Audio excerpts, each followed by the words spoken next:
Hello, everybody. Hi, my name is David. Thank you for joining me. I'm a life coach, and I help people recover and heal and grow from trauma of all kinds.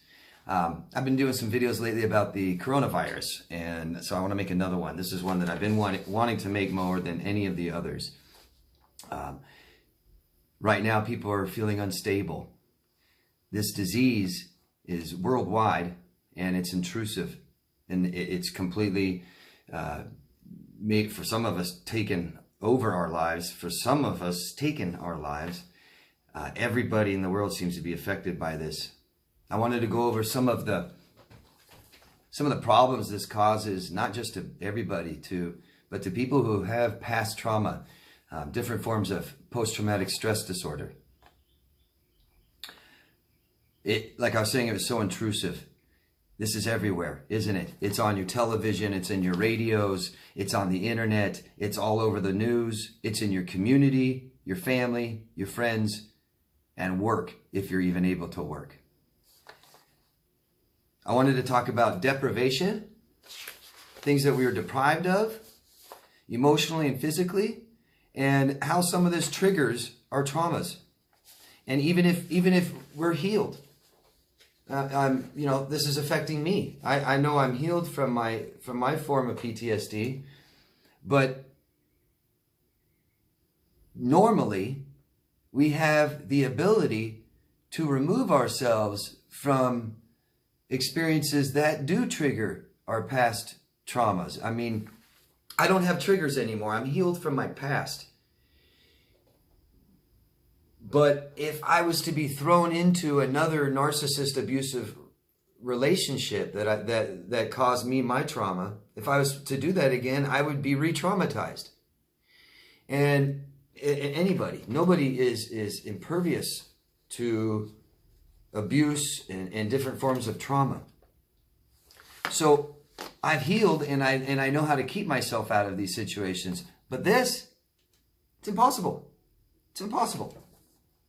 So first, deprivation, things we're deprived of. Physical things, obvious, and we really shouldn't be. Food and toilet paper, that's ridiculous. That's some other people hoarding. The shelves are filling up now again. We can finally, the rest of us can get food. But still, I mean, I made some videos already, you guys may have watched, and about how just trying to put a meal together. I mean, I think about a month ago, for a whole week, I ate like macaroni and green beans.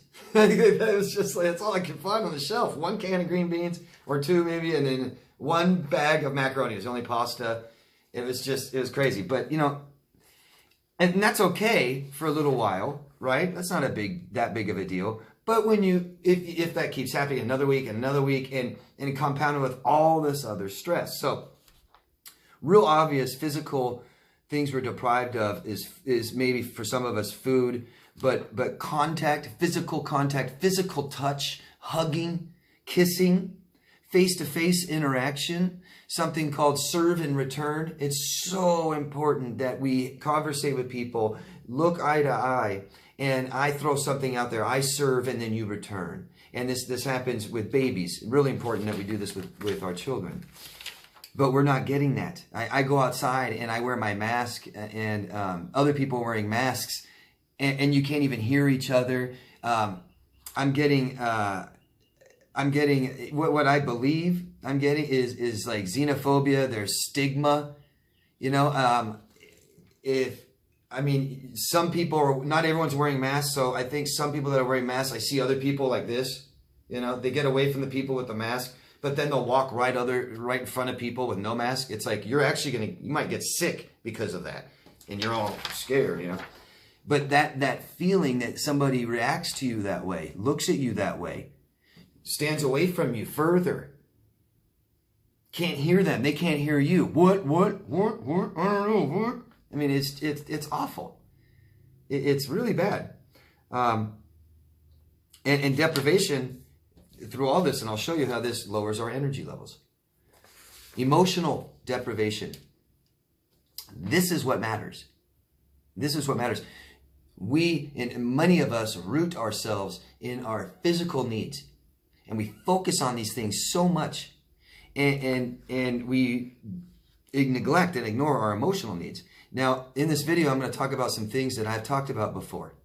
And I'm sorry if I'm repeating myself to some of you who already have heard me say this or already know this. But there's a lot of you who have not, and I want to go over this again. Emotional needs and physical needs. Emotional needs are the ones that are really important to us. Now, some of you are saying, well, what do you mean? Like, how long can you live without oxygen, David? Right? I get that. But it doesn't serve us to completely focus on our physical needs all the time. There's enough food. There's enough water. There's enough oxygen. Cover yourself when you're cold. Get under a roof when it's raining. I mean, these kinds of things. Come on, man. And we trust ourselves to be able to supply these things for ourselves. And then we can focus on what's really important to us, what most of us really value, and that's our emotional needs. I want to explain to you why we know that emotional needs are so much more important to us, even if you might consciously say, no, that's not true. Subconsciously, we all do. Subconsciously, we all know that emotional needs are more important to us. But if they were neglected in our childhood, then we keep neglecting them, typically. The second babies are born, the second children are born, they start attaching to their parents and they want their emotional needs met. It doesn't matter who provides physical needs to a baby. The baby doesn't care who provides physical needs. They do not attach to people who provide physical needs. Babies attach to people, caretakers, who provide emotional needs.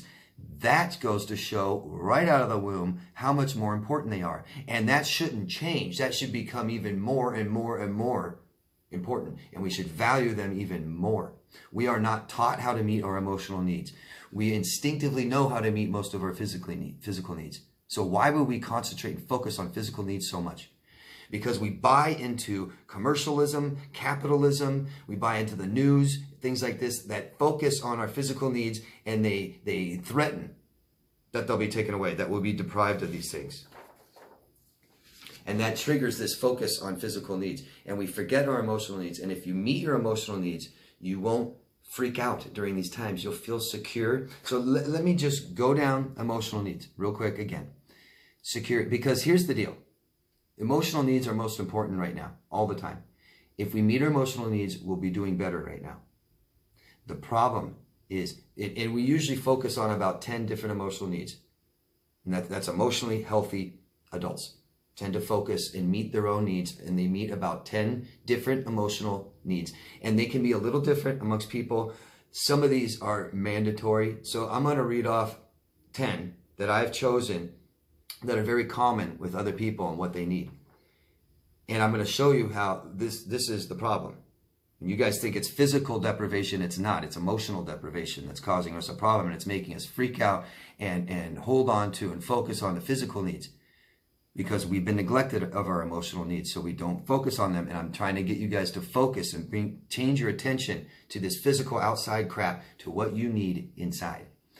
First, emotional security. We've got to know that people have our backs and will be there for us. And so we check on the people we love, and the people check on us, and they're there for us, okay? Emotional attention as well. We ask people how they feel. People call and ask us how we feel. Not how are things, not what are you doing. How are you feeling? God, I hope you guys would start asking that question to people more. Privacy. We still need emotional privacy. If you're locked up in your house with people with you and they want to know everything you're doing, everything you're feeling, no. We break away. We're private. We keep some things personal. But here's some things that are really hard to meet right now. Friendship and intimacy. Real hard. Hopefully you can find that on a video call or a phone. But be doing this every day. We need to do this more now. Status within social groups. Almost impossible right now. We're already neglecting our emotional needs. Competence and achievement might be impossible for some of us, if not most of us. Having our life feeling like there's meaning and purpose. Damn, dude, staying alive, that's not meaning, that's not purpose. For some of us, we might have all of these neglected right now. There's a lot of people out there that don't have any of these. They're not meeting any single emotional need right now. And that is unstable. That is sick. Literally, you're sick. You are more susceptible to getting physically ill. Meet your emotional needs. Sorry, meet your emotional needs is my point, right? So let me go over some of the triggers. And these are things that we experience as from post-traumatic stress disorder. So much stress that after the event, after the experience, it still causes us more and more and more stress. This right now can trigger depression. And I wouldn't doubt if we're all just a little depressed, a little more depressed. This causes anxiety.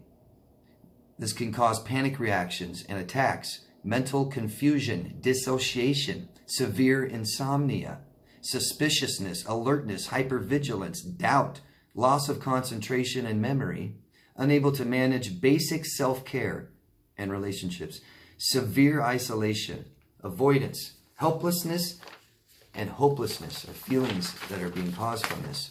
Nightmares, eating, digestive problems, headaches, addictions, and then again, stigma and xenophobia. These will make us feel so alone, not connected to other humans. I teach people, my clients specifically, how to process emotions. This is vitally important right now because people who have been raised by narcissistic parents, and I'm not saying either of your parents have to be actual narcissists. I call it narcissistic parenting, codependent parenting, where the attention isn't on you and how you feel, and they don't teach you your boundaries, your autonomy, and how to meet your emotional needs. What happens when we're raised like that, we raise like that, we believe that there's always something we can do. We can always do better, and we need to control every situation, okay? And that's not true. You can't control a lot of stuff in life, especially out here, only in here. So we have these feelings, like I read, a lot of these emotions, right? And we can't process them. So a 4-step process. Do this. This will help you. What is your body doing? What is the emotion? Why? What is causing it? And here's the important one. Is there something I can do about it? There's so much that we cannot do right now about things. We have no control over it. But if you can do something, always do something about your emotions. Be responsible. But that 3rd step, right? We can't control. I've had people ask me, oh my God, what do we do about people trying to spread the virus? Like, I know that's horrible, but what can you do? Nothing. Just protect yourself, right? Don't watch the news. Don't watch this crap. Okay? I want to run down some supplements that you guys should be taking that will help you right now. Okay? Daily vitamins and extra vitamin C. You can take vitamin B complex. That'll help a lot. Magnesium. Make sure that this is a 4-way magnesium for absorption. I recommend colon cleansing right now, maybe probiotics, prebiotics. Make sure you get enough sleep. A regular schedule is vitally important right now. We don't need to stay up all night and sleep all day. We don't need to not bathe. We should bathe every single day. And I always tell women, shave your legs if you shave your legs still. Get your hair done, or, you know, take care of your hair. Maybe still put on makeup. But try and stick to a schedule, sleep schedule. You still need sleep, okay? Serotonin booster would be great right now. Little serotonin in your life, huh? I always recommend oxytocin for a lot of us who are low in oxytocin, and anybody who's depressed, anybody who doesn't trust people right now, on high alert, hypervigilance, all this stuff means you need oxytocin. Cortisol ease is something that regulates our cortisol, which is huge right now for stress. You can take an adrenal relaxer to calm us down, our adrenal glands. I always recommend lithium orotate. Good stuff to help us with all kinds of these symptoms that we have. And cold showers and baths I recommend to people. And you can go from cold and hot, and it really helps your immune system. Okay, it really helps reset. So those are some recommendations I'm trying to get you guys to do to help yourself through this time. Stop focusing on physical needs. Focus on emotional needs. Start communicating with people somehow. More and more and more. Okay? I don't want to keep coming up with things. You guys come up with things. But I'm just seeing real people being really hyper scared and hyper vigilant and stuff throughout this. I see people lots of people that won't even hang out with somebody 10, 20 feet outside. a friend or family member, but they have no problem going to the grocery store all the time. It's like right now, isn't the grocery store would be one of the most dangerous places in the world if that's where everybody is going with or without the virus? I've seen a lot of people neglecting their mental health. I've seen a lot of people stop seeing therapists, stop seeing professionals right now. And I understand a lot of you have been laid off work, but I also understand there's a lot of you who have savings, and this is what it's for. Stop freaking out on physical needs. There's enough food, there's enough oxygen, there's enough water, okay? We need to meet emotional needs right now. I cannot even begin to tell you how important that is, especially right now. Suicide rates are skyrocketing. They are. Mental health is declining. Lots of depression, anxiety, and all those other symptoms I read. I just saw in some city, I wish I knew, I wish I could remember, I'm sorry, but in some city, crime is rising 400%. People are freaking out, and you don't need to. You have what you need. What people are freaking out on is not having your emotional needs met. And that makes us trigger our physical needs. And just like these needs, emotional needs I read off, you need emotional security, and people think you need financial security, or I need security with food and toilet paper. I need as much as I possibly can. That makes me feel secure. No, it does not. No, it does not. It doesn't matter how much goddamn toilet paper you have. It's never enough.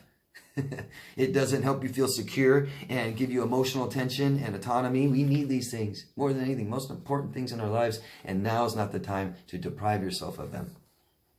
And the fact that we can't even meet some of these needs, we're already, all of us are sick. We're sick. Thanks, guys. Please go down below and offer any kind of suggestions you have. I've been really trying to get you guys to do that right now. Any suggestions you have on how we can meet our emotional needs, how we can get through this time, how we can connect with people emotionally, stuff like this would be beautiful, okay? And stop depriving yourself, stop neglecting yourself of the things that we really need and the things that we really value. We can still meet a lot of these things, okay? And we need to more than ever right now. I'll put down some numbers down below of help crisis hotlines, suicide lines, and like that in a lot of major countries, okay? Please take care of yourself, all of you. Love yourself first. I'll see you later. Bye.